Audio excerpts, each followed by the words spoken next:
virtual platform. So I'm very happy and proud that civil engineering students have organized this 2 day event even under pandemic situation and have got very good response. Around 200 students of various institutes across India are participating this event.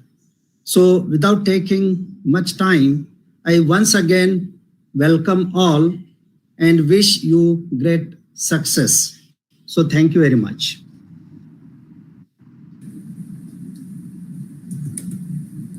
Thanks a lot, sir, for guiding us all with your motivational words.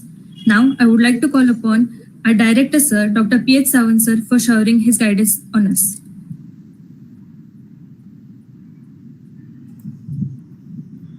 Good morning, everyone. Good morning, sir. Tanya. Good morning. Welcome, Good morning, sir.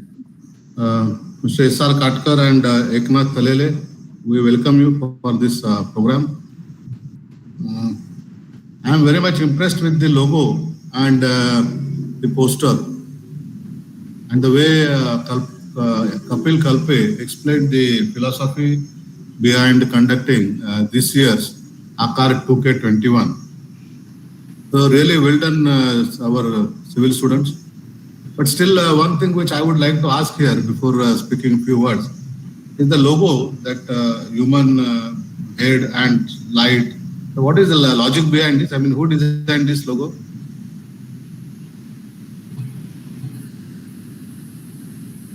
Hello. Hello, sir. I am Zainabi. Sir, particularly the design that I picked for this logo is AACAR is something which initiates or creates and gives us a platform to showcase our inner potential, which was hidden in kind of academic curricular, I can say.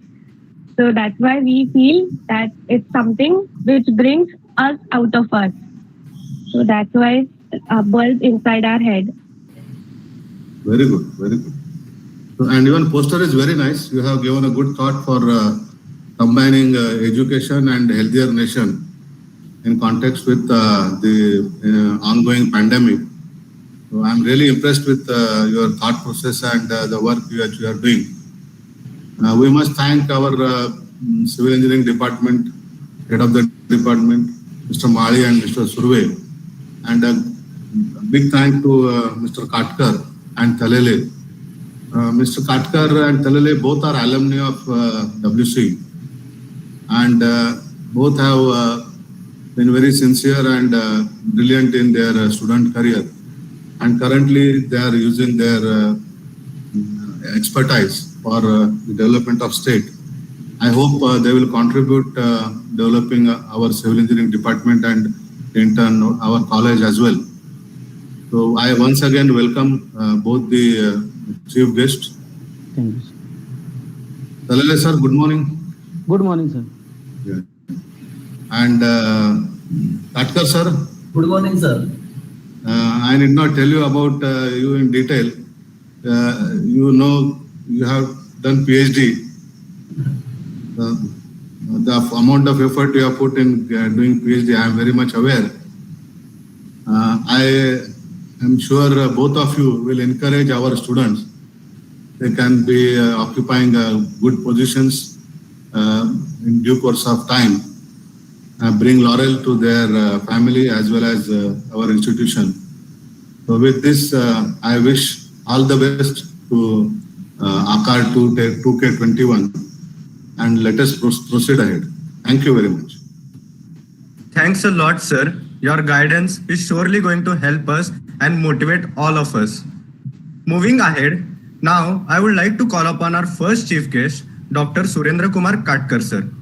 Mr. Katkar has done his BE from Walchand College of Engineering, Sangli in 1995 and ME from College of Engineering, Pune. He has pursued his PhD in Civil Engineering from SPCE Mumbai in the year 2016. He has been awarded by many scholarships since his school days. His maths paper got published in the International Journal. He was selected as assistant engineer and worked in different projects of government. Later, He also worked as executive engineer in ZP Works, South Division, Pune, and also at Public Works, West Division, Sangli. He has played a vital role in construction of many buildings, roads, bridges in many places. It's our honor to welcome you, sir, for guiding all of us with your valuable thoughts. So, sir, I request you to guide us all with your motivational words. ओम नमः श्री यतिराजाय विवेकानंद सुरई सच्चित सुख स्वरूपाय स्वामिनी तापहारिणी. Sawant sir, Sonawane sir, Tande sir, माझे colleague Talele साहेब, आपण सर्व विद्यार्थी मित्रमैत्रिणी. मला नेहमीच वालचंद कॉलेजमध्ये बोलण्याचा काही योग आला तर फार आनंद होतो. काही विद्यार्थ्यांची थोडीशी अडचण होऊ शकते. महाराष्ट्र शासनाच्या नोकरीमध्ये असल्यामुळं मी फार कम्फर्टेबल आहे मराठीमध्ये बोलण्यासाठी. काही लोकांना जर मराठी समजत नसेल तर थोडीशी अडचण होईल. तर तो थोडा दोष माझ्याकडचा आहे. म्हणजे माझं जरा लँग्वेजवरची जी कमांड आहे ती ह्या विषयावरची आहे. तर आजच्या या निमित्तानं आता ज्यावेळी सिव्हिल इंजिनिअरिंग रिलेटेड आमचे तळेले सर बोलतील, मला जरा सेल्फ मॅनेजमेंट या विषयावर बोलायला आपल्याशी आवडेल. कारण आपलं जे pragmatic education and healthier nation for healthier nation म्हणजे आरोग्यदायी देशासाठी व्यावसायिक शिक्षणाची उपयुक्तता असं आपलं स्लोगन दिसत आहे. तर कुठल्याही देशाच्या स्थिती आरोग्यदायी असण्यासाठी व्यक्तिगत पातळीवर आपणही मानसिक आणि शारीरिक दृष्ट्या आरोग्यदायी असणं गरजेचं आहे. आपण असं म्हणतो की एका निरोगी शरीरात एक निरोगी मन वास करतं. तर असे निरोगी मन आणि शरीर असणारे अभियंते हे देशाचं एक आरोग्यदायी देश बनवण्यासाठी हे करू शकतात, म्हणजे मोठा रोल निभावू शकतात. तर मी थोडंसं आज आपल्याशी सेल्फ मॅनेजमेंट किंवा स्वयं व्यवस्थापन या विषयावर बोलणार आहे. आपण पूर्वी असं मानायचो की इंटेलिजन्स क्वोशंट IQ हा माणसाची बुद्धिमत्ता किंवा त्याची कार्यक्षमता ठरवण्यासाठी पुरेसं एकक आहे. पण अलीकडच्या काळात आपल्याला माहित आहे की इमोशनल इंटेलिजन्स म्हणजे भावनात्मक बुद्ध्यांक हा जास्ती महत्वाचा आहे. त्यामुळे आपल्याला असं आढळून येतं की नेत्यांचा भावनिक किंवा सोशल इंटेलिजन्स जास्त असतो आणि अभियंत्यांचा IQ जास्त असतो. पण अभियंत्यांना कंट्रोल करणारे मॅनेजमेंट मधले लोक आहेत तर त्यांचे EQ जास्त असतो. तर हे सेल्फ मॅनेजमेंटचा जो कन्सेप्ट आहे तो थोडासा भारतीय आणि मॉडर्न सायन्सच्या ह्याच्यात आपण समजून घेण्याचा प्रयत्न करू. हे सेल्फ मॅनेजमेंटचे 3 पार्ट आहेत. त्यातला पहिला पार्ट आहे श्रद्धा. श्रद्धा म्हणजे आत्मश्रद्धा किंवा त्याला आपण इंग्रजीमध्ये सेल्फ कॉन्फिडन्स असं म्हणू शकतो. विवेकानंद असं म्हणायचे की जुना धर्म असा म्हणायचा की जो देवावर विश्वास ठेवतो तो आस्तिक. नवीन धर्म असं म्हणतो की जो स्वतःवर विश्वास ठेवतो तो आस्तिक. तर स्वतःवर विश्वास ठेवणं ही सगळ्यात महत्वाची गोष्ट आहे. सेल्फ मॅनेजमेंटमध्ये सेल्फ कॉन्फिडन्सचं महत्व सगळ्यात जास्त आहे. तर हे सेल्फ कॉन्फिडन्स म्हणजे काय की आय कॅन डू इट, मी करू शकतो. आपल्याला फोर्डची गोष्ट माहित आहे. ते म्हणायचे की तुम्ही जर म्हणत असाल आय कॅन तर यू कॅन, आणि जर तुम्ही म्हणत असाल आय कॅनॉट तर यू कॅनॉट. म्हणजे तुम्ही जर शक्य आहे असं म्हणाल तर तुम्हाला सर्व शक्य आहे, आणि जर तुम्ही शक्य नाही असं म्हणत असाल तर तुम्हाला काहीच शक्य नाही. तर त्याच्यासाठी आय कॅन. सेल्फ कॉन्फिडन्सचे 3 महत्वाचे पॅरामीटर आहेत. त्यातला पहिला आहे सेल्फ इफिकसी, म्हणजे कुठल्याही चॅलेंजला समोर जाण्याची आपली क्षमता. कुठलंही चॅलेंज स्वीकारण्याची आपली क्षमता म्हणजे सेल्फ इफिकसी. कुठल्याही डिफिकल्ट सिच्युएशनला सामोरं जाण्याची आपल्याला क्षमता असायला पाहिजे. आपण बघतो की एखादा विद्यार्थी 60% मार्क मिळाल्यानंतर पार्टी करायला जातो आणि एखादा विद्यार्थी असा असतो की त्याला 90% मिळाले तर तो आत्महत्या करायचा प्रयत्न करतो. तर त्याला चॅलेंजेसला सामोरं जाण्याची क्षमता आपल्यात असायला पाहिजे, मग आपल्यात कॉन्फिडन्स डेव्हलप होईल. तर सेल्फ एफिकसी हा पहिला पॅरामीटर आहे आपल्या सेल्फ कॉन्फिडन्सचा. दुसरा पॅरामीटर आहे सेल्फ रिस्पॉन्सिबिलिटी. नेहमी जबाबदारी ढकलायला आवडतं, कारण आपल्याला कम्फर्ट आवडतो ट्रूथ पेक्षा. ट्रूथ ही आहे की ज्या गोष्टीला आपण जबाबदार आहोत ती जबाबदारी आपणच पार पाडली पाहिजे. प्रत्येक गोष्टीसाठी इतर कुणाला तरी जबाबदार करतो. तर सेल्फ रिस्पॉन्सिबिलिटीचे पुन्हा एक 7 पॅरामीटर आहे. पहिलं सेल्फ रिस्पॉन्सिबिलिटीचा पॅरामीटर आहे you are responsible for your own desires. तुमच्या इच्छा आकांक्षा पूर्ण करण्याची जबाबदारी तुमचीच आहे, हे आपण समजून घ्यायला पाहिजे. लहानपणी ती आई वडिलांची जबाबदारी आहे, मोठेपणी आपल्याला वाटतं ही जबाबदारी सरकारची आहे. आपल्या इच्छा पूर्ण करण्याची जबाबदारी आपलीच आहे, हे समजून घेणं म्हणजे self achieving my desire is my own responsibility, my responsibility. त्यातला सेकंड पॅरामीटर आहे की क्वालिटी ऑफ युअर वर्क. आपल्या वर्कची जी क्वालिटी आहे ती आपली रिस्पॉन्सिबिलिटी आहे. मग तुम्ही स्कूलमध्ये असाल, कॉलेजमध्ये असाल, युनिव्हर्सिटीमध्ये असाल, कुठेही असाल, वर्क इज युअर सिग्नेचर. म्हणजे काम हीच तुमची ओळख आहे. त्यामुळे चांगल्या कामासाठी तुम्ही जबाबदार आहात, त्यासाठी तुम्ही दुसऱ्या कोणाला जबाबदार धरू शकत नाही. अशी एक गोष्ट ऐकली होती की एका पहाडावर असलेलं स्टॅच्यू तयार करणारा जो तो दगड घडवणारा मनुष्य आहे, त्यानं समोरच्या बाजूने तर स्टॅच्यू चांगलाच घडवला, पण जी बाजू कुणालाही दिसणार नाही अशा मागच्या बाजूने सुद्धा तो स्टॅच्यू आहे तो चांगल्या पद्धतीने घडवला. तर त्याला विचारलं की जी बाजू दिसणारच नाही, पहाडाच्या पाठीमागनं कुणी तो स्टॅच्यू बघणारच नाही, तर त्यासाठी इतका चांगला स्टॅच्यू घडवण्यासाठी प्रयत्न करायची काय गरज. तर तो म्हणला की कुणी बाकीचं बघणार नसेल तर ईश्वर बघेल. ईश्वर तुम्ही स्वतःलाही मानू शकता, म्हणजे आपल्या चांगल्या कामासाठी आपण रिस्पॉन्सिबल आहोत. तिसरी गोष्ट आहे की quality of my communication is my responsibility. आपल्याला समोरच्या माणसाचा जो संवाद आहे तो प्रॉपर साधणं ही आपली रिस्पॉन्सिबिलिटी आहे. मग तुमचं ती पोलाइट असायला पाहिजे, क्लिअर असायला पाहिजे, तुमचं कम्युनिकेशन फोर्सफुल असायला पाहिजे. तुम्हाला ए टू बी ठिकाणी जाण्यासाठी किंवा ए पासून बी पर्यंतची माहिती देण्यासाठीचं जे रिक्वायर्ड कम्युनिकेशन आहे ती तुमची जबाबदारी आहे. Quality of your behaviour, quality of my behaviour is my responsibility. आपलं वागणं आहे ते त्याच्यासाठी तुम्हाला दुसऱ्या कोणाला जबाबदार धरता येणार नाही.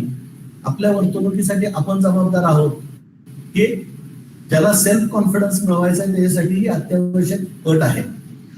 एखादा लहान मुलगा म्हणतो की आईनं मला सकाळी रेफ्रिजरेटर मधनं स्प्राईट दिलं नाही, सकाळचं दुकान उघडं नव्हतं म्हणून तिने दिलं नसलं तर तो रागानं जर त्यानं फ्रीज फोडून टाकला तर तो म्हणतो की ती राग येण्यासाठी आई जबाबदार आहे.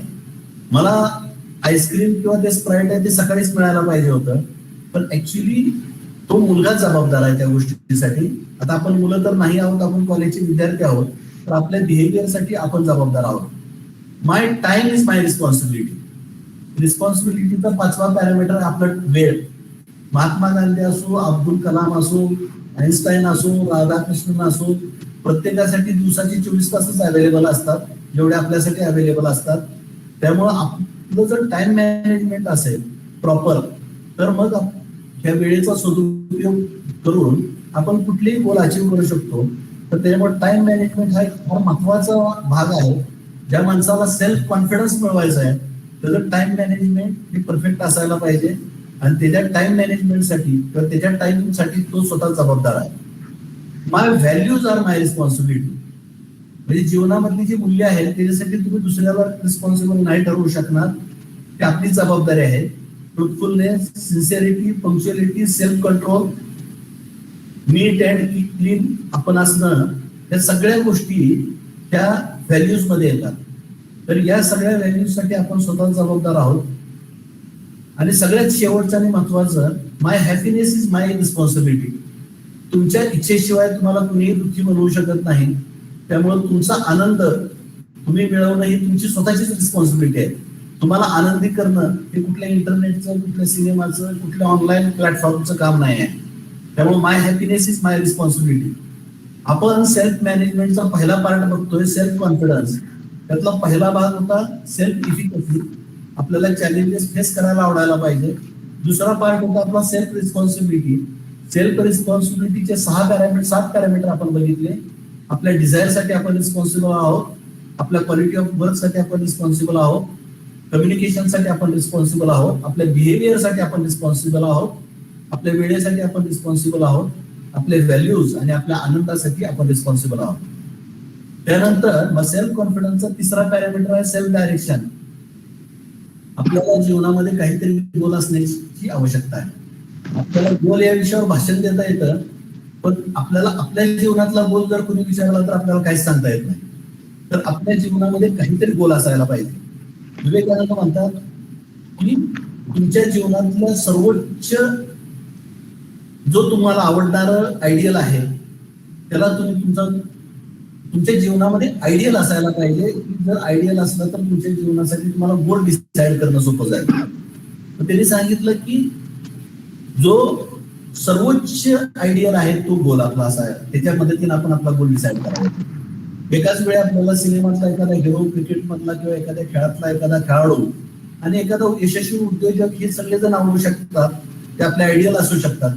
पण त्यातला जो सर्वोच्च आयडियल असेल त्या सर्वोच्च आयडियलच्या मदतीने आपण आपल्या जीवनाचं मार्गक्रमण करायला पाहिजे.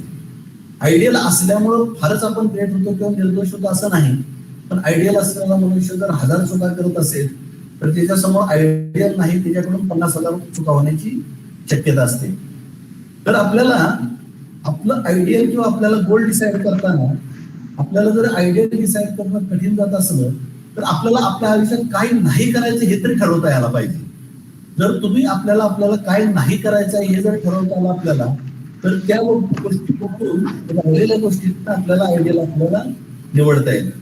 तर सेल्फ डिरेक्शन हे फार महत्वाची गोष्ट आहे. एखादी मेणबत्ती जर आपण पेटवली आणि ती पेटती राहिलेली असेल तर ती पेटती राहण्याची जर कारण मीमांसा केली तर आपण सांगू की त्यात मेण आहे, त्यात वात आहे, तिथं ऑक्सिजन आहे, तिथं पेटवणारा मनुष्य आहे, तिथं काडीची पिठी आहे, यामुळे ती मेणबत्ती पेटलेली आहे. पण एवढ्याच गोष्टी मेणबत्ती पेटती राहायला पुरेशा नसतात. जर ती मेणबत्ती मी उलटी केली म्हणजे मेणबत्तीचं बुड वर केलं आणि वात जर खालच्या दिशेला केली तर त्या वातीवर मेण येईल आणि ती मेणबत्ती भिजली जाईल. म्हणजे मेणबत्ती पेटती राहण्यासाठी त्याच्यातलं मेण, त्याच्यातला दोरा, त्याच्यातलं म्हणजे इंधन, त्याला काडीची पिठी, ती पेटवणारा मनुष्य, ऑक्सिजन, या सगळ्या गोष्टी जरी असल्या तरी त्या सगळ्यात जास्त महत्वाची आहे ती मेणबत्तीची डायरेक्शन. जर तिला प्रॉपर उभी नाही केली आपण मेणबत्तीला भिजली जाईल. त्यामुळे हे डायरेक्शन सुद्धा सेल्फ डायरेक्शन असायला पाहिजे. कुणीतरी निवडलेलं आयडियल असायची काही गरज नाही. आपल्या जीवनात आपल्याला जे सर्वोच्च आयडियल वाटतं त्या आयडियलला आपण सोबत घेतलं तर आपल्याला गोल करायला मदत होईल. तर आता आपण सेल्फ मॅनेजमेंट विषयी बोलत होतो. आपण त्याच्यामध्ये सेल्फ इफिकसी, सेल्फ रिस्पॉन्सिबिलिटी आणि सेल्फ डायरेक्शन या 3 गोष्टी बघितल्या. ह्या थोड्याशा अमूर्त गोष्टी आहेत. म्हणजे हे कसं आहे की हे माइंड मॅनेजमेंट आहे असं आपण म्हणू. आपल्याला स्वतःला घडायला लागणाऱ्या जे प्री कंडिशन्स आहे. दुसरी गोष्ट काय आहे आपल्याला, आता दुसरा पॅरामीटर सेल्फ मॅनेजमेंटचा दुसरा पॅरामीटर आहे आपली development. Develop our self is second parameter. आता ह्या पॅरामीटर मधले परत 3 सब पॅरामीटर आहे, हेड, हार्ट आणि हँड. म्हणजे ह्या 3 गोष्टीची एकात्मता जर आपल्याला साधता आली तर आपण स्वतःला चांगल्या पद्धतीने डेव्हलप करून घेऊ शकतो. आता त्याचा पहिला पॅरामीटर आहे हेड. हेड म्हणजे काय, ability to think, learn, to remember. ह्याच्यासाठी जे लागेल ते म्हणजे आपल्याला बुद्धीचा विकास किंवा मेंदूचा विकास असं आपण म्हणू शकतो. हेड आपले थिंकिंग प्रोसिजरवर थिंकिंग जी आपली प्रक्रिया आहे विचार करण्याची त्याला डेव्हलप करण्यासाठी हा पॅरामीटर. जाता जाता आपल्या ह्याचा एक मूळ पार्ट नसला तर एक साधं टेक्निक सांगून ठेवतो. त्याला SQRRR म्हणतात. म्हणजे अभ्यास करणाऱ्या विद्यार्थ्यांसाठी उपयुक्त आहे म्हणून. SQRRR. S for survey, Q for questions, R for reading, second R for recite आणि थर्ड R फॉर रिव्ह्यू. त्याचा अर्थ काय की कुठलंही समजा आपल्याला एखादं फिजिक्स किंवा इंजिनिअरिंगचं बुक वाचायचं आहे तर पहिल्यांदा तो लेसन किंवा ते सगळं पुस्तक ह्याचा सर्वे करायला पाहिजे. आपण सगळे सिव्हिल इंजिनिअरिंगची मेजॉरिटी विद्यार्थी आहात. आपल्याला माहित आहे सर्वेचे एक प्रिन्सिपल आहे, work from whole to part. आपण काय करतो, पहिल्यांदा होलचा विचार करतो. 100 मीटर जर लांबी मोजायची असेल तर 10 मीटरचे 10 तुकडे करून जर मोजत गेलो तर 100 मीटर होईल. पण आधी 100 मीटर निश्चित केले, त्याच्या पोटात आपण जर 10 मीटरचे तुकडे केले तर बरोबर तो एरर कॉम्पन्सेट होईल आणि आपण 100 मीटर मध्ये 100 मीटर मोजू. तसं यस फॉर सर्वे म्हणजे काय, एखादं पूर्ण सर्वेचं बुक वाचायचं आपल्याला तर बुकचा पूर्ण सर्वे करायला पाहिजे. त्याच्यामध्ये कुठले कुठले लेसन आपण शिकणार आहोत. त्यातलं समजा एखादा पर्टिक्युलर चॅप्टर आपल्याला अभ्यासाला घ्यायचा आहे तर त्या पर्टिक्युलर चॅप्टरचा सर्वे करायचा म्हणजे काय की त्याचे हेडिंग बघायचे, त्याचे सब हेडिंग बघायचे, त्यातले डायग्राम बघायच्या, त्याच्यामध्ये काही थिअरम्स असले तर ते ओव्हरलुक करायचे. त्याला म्हणायचं सर्वे. त्याच्यात सेकंड पॅरामीटर आहे Q for questions. Direct lesson न वाचता क्वेश्चन्स वाचायचे. क्वेश्चन्स वाचल्यानंतर आपल्यामध्ये क्युरियोसिटी तयार होते. हा लेसन वाचल्यानंतर आपल्याला किंवा हा चॅप्टर वाचल्यानंतर कुठल्या गोष्टीचं ज्ञान आपल्याला होणार आहे ते आपल्याला कळतं. म्हणजे कुठल्याही आपण काय म्हणतो की कुठल्याही शोधाची गरज ही शोधाची जननी आहे. गरज ही शोधाची जननी नाही, गरज ही तंत्रज्ञानाची जननी असू शकते. शोधाची जननी क्युरियोसिटी आहे. तुम्हाला एखाद्या गोष्टीबद्दलची जिज्ञासा निर्माण झाली तर तुम्ही त्याचा शोध घ्यायला उत्सुक बनाल. त्यामुळे कुठलाही चॅप्टर किंवा कुठलाही विषय समजून घेण्यासाठी त्या विषयाचे प्रश्न समजायला पाहिजे. आता जर मी तुम्हाला एखादा धडा शिकवायला घेतला की ज्याच्यात काहीतरी पृथ्वीचं वस्तुमान आणि चंद्राचं वस्तुमान दिलंय, त्याच्याऐवजी मी असा प्रश्न विचारला की पृथ्वीचं वस्तुमान कसं काढतात, सूर्याचं वस्तुमान कसं मोजलं जातं, मग तुमच्यामध्ये क्युरियोसिटी तयार होईल आणि मग ती गोष्ट जाणून घ्यायला तुम्ही उत्सुक बनाल. म्हणून पहिल्यांदा सर्वे, नंतर क्वेश्चन. आपण उलट करतोय. नॉर्मली आपण काय करतो की गाई आणि बैल बरोबर चारा खातो तसा पटपट वाचायला बघतो आणि मग त्यातलं काय डायजेस्ट होत आहे का अनडायजेस्टेड तसंच नॉलेज राहतंय असा आपला प्रयत्न असतो.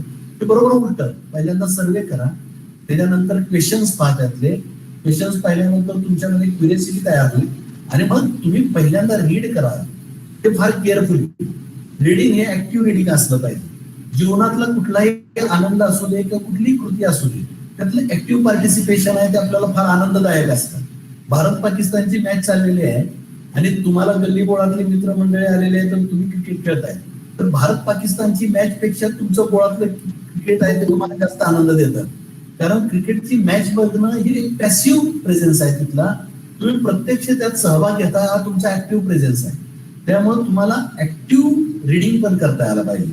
ऍक्टिव्ह रिडिंग म्हणजे काय की वाचताना त्यातले महत्वाचे शब्द जे लक्षात येत नाहीत तो भाग, जो महत्वाचा भाग आहे त्याला अंडरलाईन करणं किंवा बाकीच्या ठिकाणी काही नोट्स नोंदी घेणं, त्याला प्रॉपर रिडिंग म्हणतात किंवा ऍक्टिव्ह रिडिंग म्हणतात.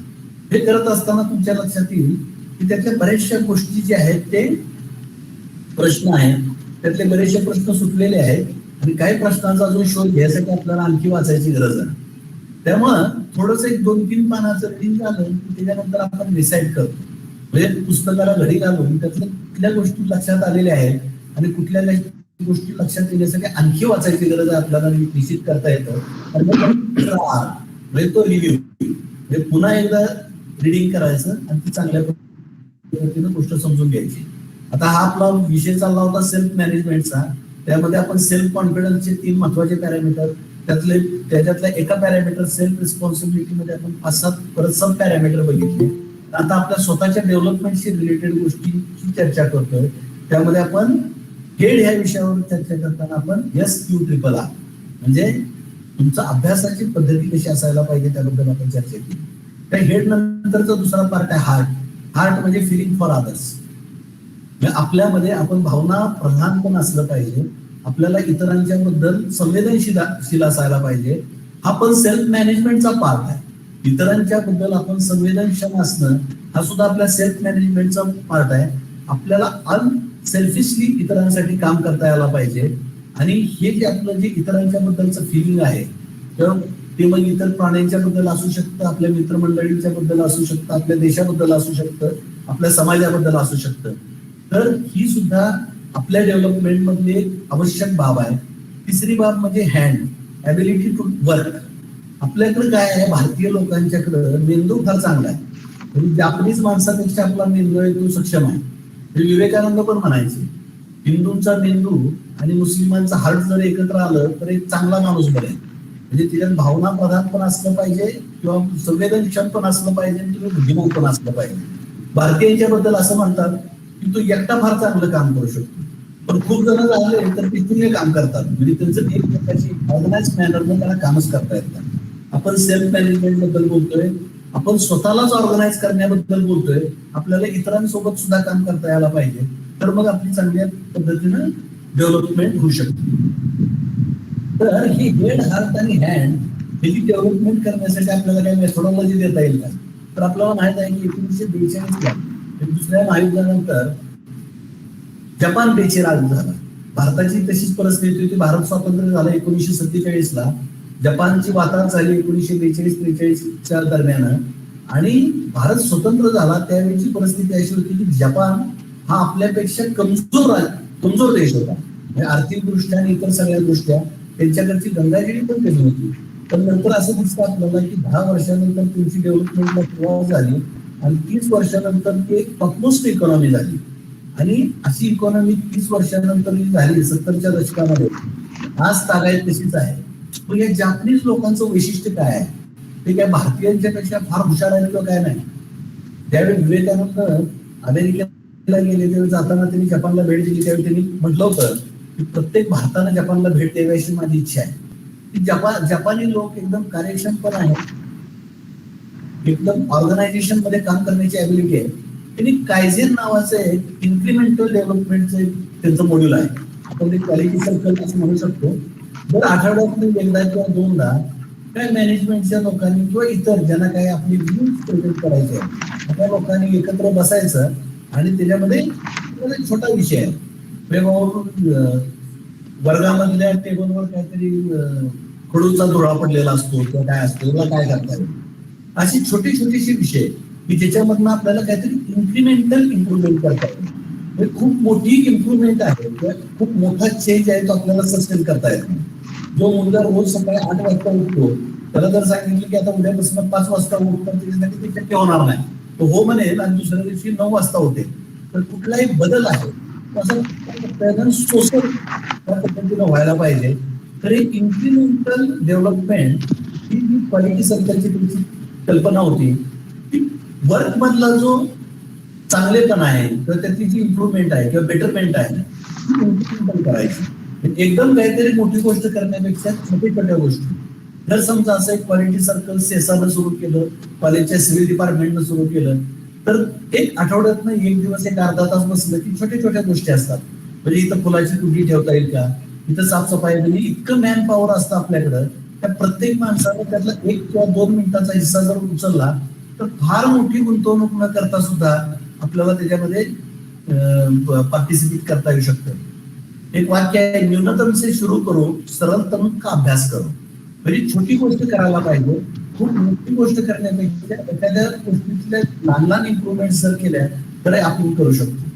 आता जर आपण एक्सरसाइज करूया, आपण हात वर करा. आता मला तुम्ही दिसत नाही, तुम्ही तुमच्या जागेवर हात वर करा. आता बघा मी तुम्हाला दुसरं सांगतो. आता थोडा आणखी वर हात करा. आता माझ्या समोर तळेले जर दिसत आहेत हात खाली करा. थँक्यू. आता आपण हात वर केला तर खाली करा हात. आता तर त्याच्यानंतर आणखी हात वर करण्यासाठी स्कोप होता, त्याला आपण होप म्हणतो. म्हणजे कायम एक शिल्लक असलेली आपली एक क्षमता असते की ती इन्क्रिमेंटल ग्रोथ आपल्याला करता येते. पण फुल्लेस्ट एक्सटेंड कधी करत नाही. तिथं एखादा पहिली दुसरीतलं गुण असतं तर त्यानं पटकन हात एकदम जोरात वर केला असता, त्याच्यात इन्क्रिमेंटल स्कोप नसता. आपण शिक्षण किंवा संस्काराने जसे बांधले जातो तसं हे करण्याची आपली क्षमता थोडीशी अजून अधिक चांगलं काम करण्याची आपली नेहमी क्षमता शिल्लक असते. तर आपल्याला ह्याच्यावर जर आपण अभ्यास केला, आज मी 7 वाजता उठतो तर उद्या मी 5:45 वाजता उठेल, परवा मी 6:30ला उठेल. उठण्याच्या बाबतीत आपण डिसिप्लिन होऊ शकतो. अभ्यासाच्या बाबतीत मी आज 1 तास अभ्यास करतो तर मी 1.25 तास करेल. मी व्यायाम करत नाही तर मी व्यायामाला सुरुवात करेल. म्हणजे आपल्याला जर हेड, हार्ट आणि हँड या तिन्ही गोष्टीच्या मदतीनं जर आपलं सेल्फ मॅनेजमेंट मध्ये आपल्याला जर स्वतःला मॅनेज करण्यामध्ये जर इम्प्रूव्ह करायचं असेल तर हे फार महत्वाचं आहे. आता आपण सेल्फ मॅनेजमेंटचा 3रा पॅरामीटर तर तो आहे कॉन्सन्ट्रेशन, एकाग्रता. माणसाच्या जीवनामध्ये कुठल्याही 2 माणसातला जो भेद असतो तो त्यांच्या महानतेतला जो फरक असतो त्याच्यातल्या एकाग्र होण्याच्या क्षमतेतला फरक असतो तो त्या 2 माणसाला कमी मोठा आणि जास्त मोठा ठरवतो. विवेकानंद म्हणायचो की एखाद्या माणसाने जर परत एकदा शिक्षण व्यवस्थेत जर मला काम करायची संधी मिळाली तर एकाग्रतेच्या शिक्षणाबरोबरच तिथून मन काढून घेण्याचं पण मी त्याला शिक्षण शिकवेन. म्हणजे अटॅचमेंट बरोबर डिटॅचमेंट. एखाद्या गोष्टीला तुम्ही जर अटॅच झाला तर तुम्ही एकाग्रतेने त्या गोष्टीचा अभ्यास कराल, तसंच तुम्हाला डिटॅच होण्याची पण शक्ती तुम्हाला डेव्हलप करता यायला पाहिजे. आजच्या काळात त्याची फार प्रासंगिकता आहे. आपण पाहतो की आपण अभ्यासासाठी माहित नाही पण आपण इंटरनेट मोबाईलला इतके जोरात अटॅच होऊन जाऊ की ते दिवसभर आपण त्या गोष्टीला सोडणारच नाही. कॉन्सन्ट्रेशन मध्ये काय फुलेस्ट पॉसिबल अटेन्शन. कुठलीही गोष्ट करताना त्या गोष्टीवर आपलं 100% म्हणजे आपल्याला जितकं करता येऊ शकतं तेवढं अटेन्शन देता यायला पाहिजे. जेवढं आपलं डिग्री ऑफ कॉन्सन्ट्रेशन जास्त असेल तेवढं आपल्याला आपला गोल अचीव करायला मदत होईल. तर हे कॉन्सन्ट्रेशन हे फार उदाहरण आहे. विवेकानंदांच्या जीवनामध्ये पण फार उदाहरण आहे. एकदा वाचलं तर एखादी एक पान वाचून टाकायची, एक एक ओळ, एक एक शब्द न वाचता त्यांना पानभर वाचता यायचं. आणि फार मोठी क्वालिटी आहे असं ते म्हणत नव्हते. आपल्याला माइंड कंट्रोल किंवा ह्या स्वतःला एक मेन बनवता आलं तर ह्या गोष्टी आपल्याला सहज करता येण्यासारख्या असतात. तर आपण आज हे सेल्फ मॅनेजमेंटच्या रिलेटेड आणि एक विद्यार्थी दशेमध्ये आवश्यक असणाऱ्या काही गोष्टींची आपण चर्चा केली. आपल्याला दुसऱ्यावर जबाबदारी ढकलता येणार नाही. सगळ्या जबाबदाऱ्या आपल्याच अंगावर आहेत असं मानणं म्हणजे फार मोठं बर्डन आपल्या डोक्यावर आलंय असं वाटतं. पण हे सत्य आहे. म्हणजे आपली जबाबदारी आहे ती दुसऱ्या तुम्हाला घेता येणार नाही. आपलं डोकं दुखत असलं तर दुसऱ्याचं दाबून चालणार नाही. आपल्याला घडवण्यासाठी आपल्या स्वतःच्या मॅनेजमेंटसाठी आपल्याला प्रयत्न करावा लागेल. जाता जाता काय थोडस आपलं सिव्हिल इंजिनिअरिंग बद्दल बोलतो की आत्ताचा जो ट्रेंड आहे की आपल्याला काय येतं त्याच्यापेक्षा जास्त समाजाला काय हवंय ते महत्वाचं आहे. म्हणजे समाजाला प्लंबर हवाय आणि मी इंजिनियर आहे मला डिझाईन येतं तर तुम्हाला काही बाजारामध्ये किंमत नाही. तर आपलं कसं आहे की आपलं येणं जे आहे ते आता मायक्रो लेवलवर असायला पाहिजे. आर्टिफिशियल इंटेलिजन्स आणि वेगवेगळ्या विशेष शाखा आपण असं बघतो की झालेल्या डॉक्टरकडे आता सर्दी खोकला सोडून कोणच जात नाही. नाकाचा विषय असेल तर नाक कान घशाकडे जात नाही. बाकीचं मेडिसिन वाल्याकडे जातील हार्टसाठी. म्हणजे बेसिक क्वालिफिकेशन तुम्हाला बाजारात जास्त किंमत नाही मिळवून देणार. तर अलीकडे बरेचसे सॉफ्ट स्किल्स आहेत. म्हणजे नेव्हिस वर्क आहे, रिलेट आहे, इतर सॉफ्टवेअर्स आहेत, मायक्रोसॉफ्ट प्रोजेक्ट आहे. त्या गोष्टी आपल्याला यायला पाहिजे. विद्यार्थी दशेतच तुमचा वेळेचा सदुपयोग करून तुम्ही ह्या सगळ्या गोष्टी लवकरात लवकर मिळवण्याचा प्रयत्न करा. मार्केटमध्ये ज्यावेळी स्पर्धेला उतराल त्यावेळी लोकांना किंवा त्यावेळीच्या समाज रचनेला ज्या दर्जाचं मनुष्यबळ आवश्यक आहे त्या दर्जाचं तुम्ही आहात हे तुम्हाला सिद्ध करता यायला पाहिजे. तुम्हाला काय येतं त्याच्यापेक्षा समाजाला काय हवंय ते जास्त महत्वाचं आहे. आता आणखी एक गोष्ट तुम्ही ते वाचलं पण असेल कदाचित. 4 मार्ग आहेत आपल्याला पायावर उभा राहण्यासाठी.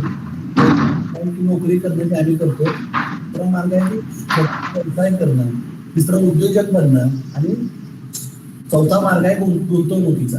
हे 4 मार्ग आहेत. त्या क्रमानंच त्या मार्गामध्ये पैसा मिळतो आणि त्या मार्गानंच रिस्क पण आहे.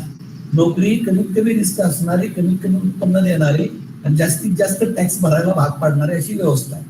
5 लाख ते 10 लाखाच्या दरम्यान इन्कम दाखवणारी लोक या देशामध्ये 1 कोटी आहेत आणि या 1 कोटीपैकी 80 लाख सरकारी नोकर आहेत. 5 लाख ते 10 लाखाच्या दरम्यान म्हणजे इन्कम टॅक्सचा जो फिगर आहे तो नोकरी करणारा मनुष्य आहे.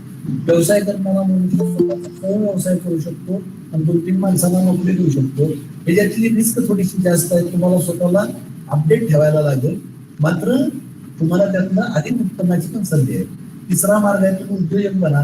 100, 200, 500 लोकांना व्यवसाय उपलब्ध करून द्या. ह्याच्यामधला धोका अधिक आहे आणि ह्याच्यात उत्पन्न पण जास्त मिळेल. आणि त्या चौथा मार्ग आहे की तुम्ही गुंतवणूक करून काही न करता म्हणजे आपण अमेरिकेला कधी कधी म्हणतो दलाल असलेला देश आहे. म्हणजे एका देशात वस्तूची निर्मिती होते आणि दुसऱ्या देशात तो वस्तू विकत घेतो आणि मधल्यामध्ये अमेरिका फार कमवतो. तर ह्याच्यामध्ये धोका पण जास्त असतो आणि ह्याच्यासाठी तुमच्याकडे स्किल पण पाहिजे. हे स्किल काय पाहिजे की तुम्हाला सगळ्यांच्या सोबत काम करता येण्याची क्षमता पाहिजे. तुम्ही एकटे सक्षम असाल तर तुम्ही नोकरी करायला सक्षम आहात.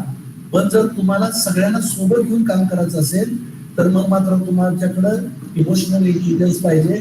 आणि मग इमोशनल इंटेलिजन्स जर हवा असेल, सगळ्यांचा तुमचा भावनात्मक हवा असेल तर तुम्ही सेल्फ मॅनेज्ड पण असायला पाहिजे. त्यामुळे आपल्याला सेल्फ मॅनेजमेंटची फार आवश्यकता आहे. तर मला वाटतं मला दिलेल्या वेळापेक्षा मी जास्तच वेळ बोललोय पण मला राहत नाही. विद्यार्थी जर समोर असले तर आता तर प्रत्यक्ष समोर दिसत पण नाही. पण या निमित्तानं मला आपल्या एका विद्यार्थिनीनं इन्व्हाइट केलं. सावंत सर, सोनवणे सर आणि कंडे सरांच्या समोर जाऊन बसण्याचा फारसा योग येत नाही. हे अकॅडमिक नसलेल्या फील्डमध्ये असताना आपण बोलण्याची मला संधी उपलब्ध करून दिली. त्याबद्दल मी संयोजकाचे सगळ्या स्टाफचे आभार मानतो.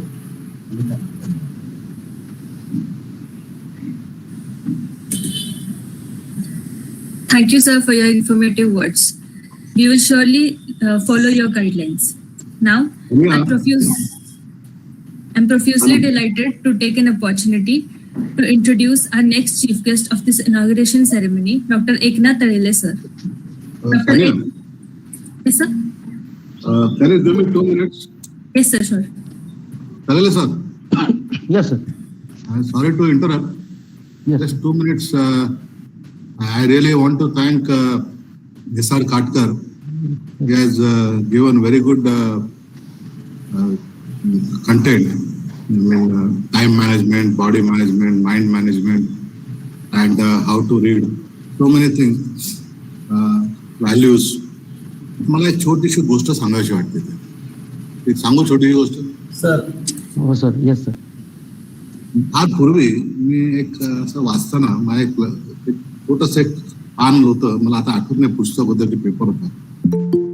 तिथे ऑलिम्पिकचं जे 100 मीटर डॅश जे आहे ते सगळ्यात प्रेस्टिजियस शर्यत समजली जाते. त्या 100 metre dash the final round participants, there are around 7 to 9 participants. As Professor Katkar said, everybody has almost same confidence. State of mind हे पण महत्वाचं आहे. तर प्रत्येकाच्या स्टेट ऑफ माइंड मध्ये जवळपास सेमच असतं. प्रत्येकाच्या व्हॅल्यूज पण जवळपास थोडाफार इकडे तिकडे फरक सेम असतात. त्याचं डिटर्मिनेशन हे असतं. पण जे शर्यत कोण जिंकतो त्याचं पूर्ण लक्ष त्या आजूबाजूच्या ऍक्टिव्हिटीवर आहे. जो बंदुकीची गोळीचा आवाज निघाल्या विदिन मिली सेकंड तो सेन्स करतो. आणि त्याला ज्याला स्टेट ऑफ माइंड असं असतं की त्याला माहिती असतं की आज हे शर्यत मी जिंकणार आहे, तरच ती व्यक्ती ती शर्यत जिंकू शकते. All participants being of equal calibre. Katkar सरांनी ते